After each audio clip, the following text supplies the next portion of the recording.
Well, joining me now for some analysis is Douglas Lute from Washington, D.C. He is a retired U.S. Army Lieutenant General who served as U.S. Permanent Representative to NATO from 2013 to 2017. He was also the former Deputy National Security Advisor. Ambassador, great to have you with us. At the NATO Defense Ministers meeting, Jens Stoltenberg said that we will stand by Ukraine for as long as it takes. What I want to know is, what does that mean? How far will NATO go to protect a non-NATO country? Well, as we heard the Secretary General say, there's no time limit on the NATO support to Ukraine. And by the way, it's not just the 30 members of NATO. There's an international coalition broader than NATO, making up a total of 50 nations that are contributing this military support. And there's no time limit. But he was also clear that there is a line that NATO does not intend to cross, and that is that NATO does not intend to become a protagonist, a major combatant, a direct combatant in the conflict. So we saw a lot of pledges for continued support to Ukraine during this defense ministers meeting. What does that support mean practically as Russia's attacks continue and we're seeing them increase? What types of weapons are NATO members supplying, and is that enough support? Well, I think the phrase "as long as it takes" should be accompanied by another phrase, "as much as it takes." And the defense ministerial meeting this week addressed some of that in terms of quantity and quality. And in particular, they focused on this yawning gap in Ukrainian air and missile defense systems. This is especially prominent given the Russian attacks on civilian infrastructure in Ukraine over the last week.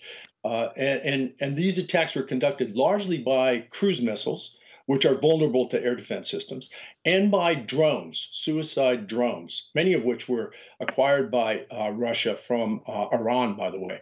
So these systems, cruise missiles and drones, are susceptible to effective modern air defenses. And this was a focus of the defense ministers meeting in Brussels this week.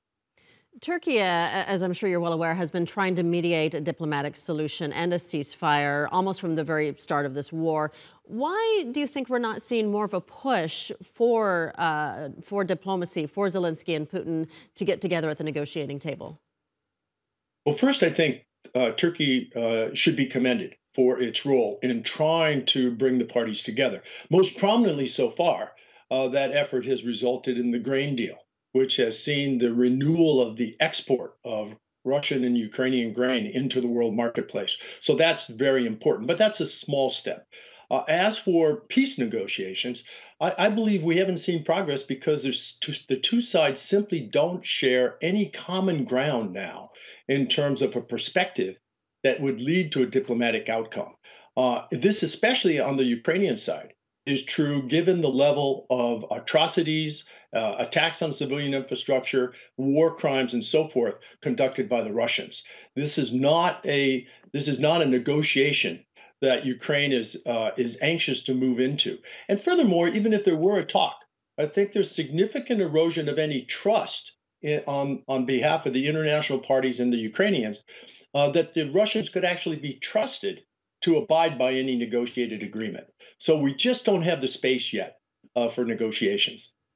Moving beyond NATO, what do you think this means for U.S. relations with other countries as it tries to isolate Russia more? For example, the U.S.'s relationship with China, which has its own complications and has its complications with Russia as well. What does that all mean moving further beyond the NATO countries?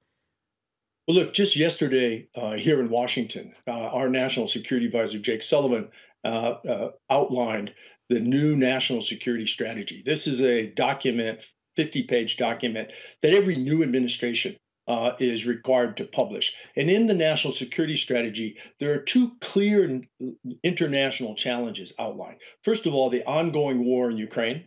And Russia's illegal annexation of parts of Ukraine.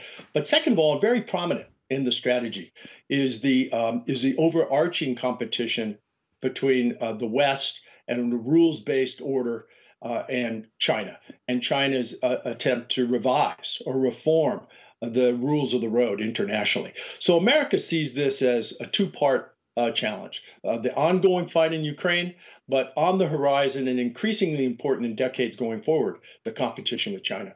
All right, we're going to leave it there for now. Former U.S. Ambassador to NATO, Douglas Lute, thank you so much for your time.